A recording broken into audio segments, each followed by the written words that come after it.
বাণীপীঠ শিক্ষাঙ্গনের উপস্থাপনায় আরও একটি সাজেশনের ক্লাসে সকল ছাত্রছাত্রীকে স্বাগত জানাচ্ছি। আজকের ক্লাসটা মূলত ক্যালকাটা ইউনিভার্সিটিতে যারা বাংলা নিয়ে মাস্টার্স করছো বা এমএ পড়ছো তাদের জন্য প্রযোজ্য। যে সমস্ত ছাত্রছাত্রীরা অন্য কোনো অ্যাফিলিয়েটেড কলেজ থেকে মাস্টার্স করছো, অর্থাৎ ক্যালকাটা ইউনিভার্সিটির অ্যাফিলিয়েশনের অন্য কোনো কলেজ থেকে মাস্টার্স করছো, তাদের জন্যও প্রযোজ্য। তো আজকে আমি CC4 পেপারের সাজেশন দেব, যেটা মূলত কাব্য কবিতার পেপার। তোমাদের এই পেপারটায় রয়েছে জীবনানন্দ দাশের কবিতা একটা মডিউল, আরেকটা মডিউলে রয়েছে মেঘনাদ বধ কাব্য, আরেকটা মডিউলে রয়েছে আধুনিক যে 19 শতক, সেই 19 শতকের কাব্য কবিতা। তো চলো প্রথমে জীবনানন্দ দাশের কোন কোন কবিতাগুলো এবছরের জন্য সাজেশনে ইম্পর্টেন্ট সেগুলো বলি। এবছরের জন্য ভেরি ভেরি ইম্পর্টেন্ট কবিতা হলো বোধ। বোধ কবিতাটা খুব ইম্পর্টেন্ট কবিতা। নেক্সট হচ্ছে 8 বছর আগের একদিন কবিতা। নেক্সট মৃত্যুর আগে কবিতা। নেক্সট বিড়াল কবিতা। নেক্সট হচ্ছে ক্যাম্পে কবিতা, এবং নেক্সট হচ্ছে বনলতা সেন কবিতা, এবং পরবর্তী হচ্ছে পাখিরা কবিতা।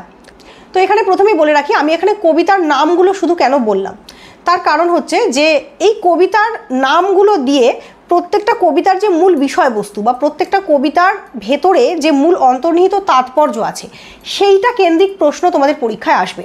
প্রত্যেকটা কবিতার ভেতরে একটা মূল অন্তর্নিহিত তাৎপর্য থাকে, বা প্রত্যেকটা কবিতার ভেতরে একটা মূল কোনো বিষয়বস্তুকে কেন্দ্র করে কবি সেই কবিতাটি রচনা করেছেন। তো সেই বিষয়বস্তুটাকে কেন্দ্র করে নানাভাবে ঘুরিয়ে ফিরিয়ে প্রশ্ন সৃজন করতে পারেন প্রশ্নকর্তা, কিন্তু কখনোই সেই কবিতাটাকে কেন্দ্র করে যে প্রশ্নটা তৈরি হবে তার উত্তর কবিতাটার মূল বিষয়বস্তুকে অতিক্রম করে যাবে না। সেক্ষেত্রে তোমরা যদি কবিতাটাকে কেন্দ্র করে একটা মূল বিষয়বস্তু তৈরি করে রাখো, যে বিষয়বস্তুটা কবিতাটার মূল যে বক্তব্য সেটাকে ধারণ করে রেখেছে, তাহলে কিন্তু কবিতাটার থেকে যে প্রশ্নই আসুক না কেন তোমরা সেটার উত্তর লিখতে সক্ষম হবে। সেই কারণে আমি শুধুমাত্র কবিতার নামগুলো বললাম।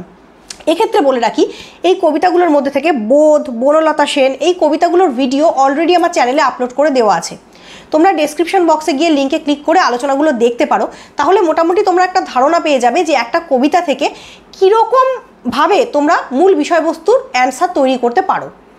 তো এই রকমভাবে অ্যান্সার তৈরি করলে তোমরা কিন্তু সমগ্র বিষয়টা সম্পর্কে একটা জ্ঞান বা নলেজ পেতে পারবে। তো মেঘনাদ বধ কাব্যে বিধি, পুনর্জন্ম এবং কর্মফল, পূর্বজন্মের পাপ, এই বিষয়গুলো কিভাবে প্রত্যেকটা চরিত্রকে নিয়ন্ত্রণ করেছে, এই প্রশ্নটা আসতে পারে। কেননা বারবার আমরা দেখেছি এই কাব্যে প্রত্যেকটা চরিত্রই বলেছে যে আমার পূর্বজন্মের পাপ আমাকে এই রকম একটা ফল ভোগ করতে বাধ্য করেছে, বা আমার কর্মফলে আজকে আমি এই রকম একটা পরিস্থিতি দেখতে বাধ্য হচ্ছি।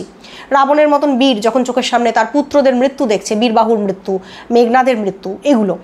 তো এই বিষয়টা কিভাবে কাব্যের মধ্যে স্থান লাভ করেছে। বিখ্যাত বিখ্যাত কিছু নারী চরিত্র রয়েছে কাব্যে, যেমন প্রমীলা, মন্দোদরী, চিত্রাঙ্গদা। এই ক্যারেক্টারগুলো সম্পর্কে একটা ওভারভিউ তোমাদেরকে নিয়ে রাখতে হবে।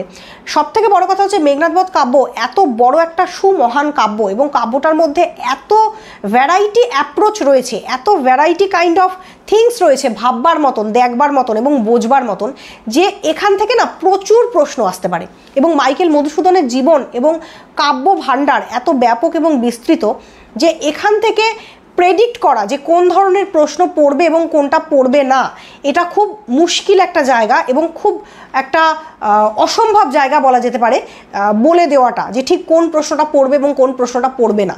তো সেই জন্য তবুও আমার মনে হলো যে প্রশ্নগুলো ইম্পর্টেন্ট সেগুলো আমি বললাম। তো তোমরা এই প্রশ্নগুলো করে গেলে মনে হয় কমন পাবে। তবুও আরও কিছু ইম্পর্টেন্ট প্রশ্ন বলে দিচ্ছি, যেমন মেঘনাদ বধ কাব্যের ওপর পাশ্চাত্য প্রভাব একটা খুব গুরুত্বপূর্ণ প্রশ্ন।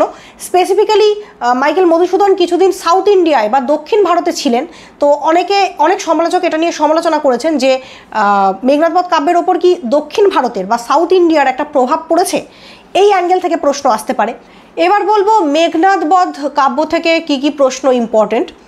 তো এখানে আমি বলতে গিয়ে প্রথমে যেটা বলবো, মেঘনাদ বধ কাব্য এত বড় একটা মানে টপিক যে এখান থেকে হাজার হাজার প্রশ্ন তৈরি হতে পারে, এবং এখান থেকে এত প্রশ্ন হতে পারে যে প্রত্যেক বছর ভ্যারাইটি কাইন্ড অফ কোয়েশ্চেন আসতে পারে, এবং প্রশ্ন তৈরি হওয়ার জায়গা রয়েছে।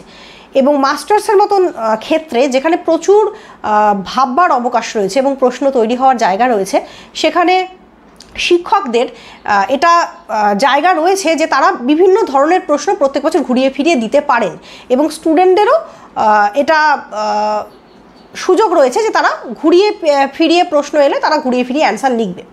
তবু আমি কিছু প্রশ্ন বলছি যেগুলো খুব ইম্পর্টেন্ট, তোমরা তৈরি করে যেতে পারো। 1 নম্বর অবশ্যই সবথেকে ইম্পর্টেন্ট চরিত্র মেঘনাদ বধ কাব্যের রাবণ চরিত্র। এটা বিভিন্ন অ্যাঙ্গেল থেকে আসতে পারে পরীক্ষায়। 1 নম্বর আসতে পারে যে মেঘনাদ বধ কাব্যের প্রধান চরিত্র রাবণ, তিনি একদিকে বীর শ্রেষ্ঠ, বীর চরিত্র, আবার আরেকদিকে তিনি একজন হতাশ চরিত্র। তার কারণ তার পুত্রের মৃত্যু ঘটেছে এই কাব্যের মধ্যে দিয়ে। তিনি বীর শ্রেষ্ঠ চরিত্র হয়েও সব কিছু হারিয়েছেন এই কাব্যে, তাকে হতাশ চরিত্র রূপে দেখানো হয়েছে। এই দুটো যে ডিলেমা তার মধ্যে ফুটে উঠেছে, একদিকে তিনি বীর শ্রেষ্ঠ, একদিকে তিনি হতাশ চরিত্র। এই দুটো ডিলেমা বা দ্বন্দ্ব কীভাবে দেখানো হয়েছে তার মধ্যে দিয়ে ব্যক্ত করো। এই অ্যাঙ্গেল থেকে রাবণ চরিত্র আসতে পারে।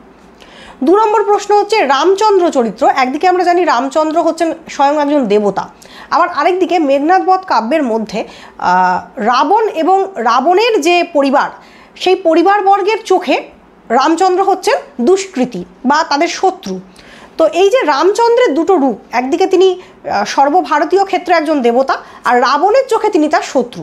এই দুটো যে পজিটিভ এবং নেগেটিভ আসপেক্টে রামচন্দ্রের চরিত্র, সেটাকে ব্যাখ্যা করো বা বিশ্লেষণ করো। মানে রামচন্দ্রের চরিত্র বা রাম এবং লক্ষ্মণ চরিত্র পজিটিভ নেগেটিভ অ্যাপ্রোচে। নেক্সট প্রশ্ন হচ্ছে, আরেকটা গুরুত্বপূর্ণ প্রশ্ন পড়তে পারে যে কাব্যের নাম মেঘনাদ বধ, তাহলে 6ষ্ঠ স্বর্গে মেঘনাদের বধ হয়ে যাওয়ার পর 7ম, 8ম আর 9ম এই 3টে স্বর্গ সংযোজন করার কোনো দরকার ছিল কি? এটা একটা প্রশ্ন আসতে পারে। আরেকটা ইম্পর্টেন্ট প্রশ্ন আসতে পারে যে গোটা কাব্যের যে কাহিনী তার মধ্যে 4র্থ স্বর্গ অর্থাৎ সীতা সরমার যে কথোপকথনের অংশ, এইটা সংযোজন করার কোনো দরকার ছিল কি? এই প্রশ্নগুলো কিন্তু খুব ইম্পর্টেন্ট প্রশ্ন। তো এই প্রশ্নগুলো তৈরি করলে আশা করছি তোমরা কমন পাবে। নেক্সট হচ্ছে 19 শতকের যে জায়গাটা রয়েছে তোমাদের কাব্য কবিতার জায়গাটা, সেখান থেকে কিছু কবিতা বলছি। এগেইন সেই কবিতাগুলোর বিষয়বস্তু তোমরা তৈরি করে যাবে। খুব কম কিছু সাজেশন দেবো এখান থেকে। 1 নম্বর রমণীর মন, 2 নম্বর বাংলা ভাষা, 3 নম্বর জীবন সঙ্গীত, 4 নম্বর মায়ের দেওয়া মোটা কাপড়, 5 নম্বর আমার দেশ, 6 নম্বর প্রণয়ে ব্যথা, এবং তারপর হচ্ছে বিরহ। মোটামুটি এই কবিতাগুলো করলে আশা করছি এই জায়গাটা থেকে তোমরা কমন পেয়ে যাবে। তো এই হচ্ছে তোমাদের CC4-এর একটা কংক্রিট সাজেশন। আশা করছি এখান থেকে এইগুলো করে গেলে তোমরা কমন পেয়ে যাবে। তো আজকের এই সাজেশনটা কেমন লাগলো অবশ্যই কমেন্ট করে জানিও। ভালো লাগলে শেয়ার করো বন্ধুদের সঙ্গে এবং অবশ্যই যুক্ত থেকো মানিকূট শিক্ষাঙ্গনের সঙ্গে। ধন্যবাদ।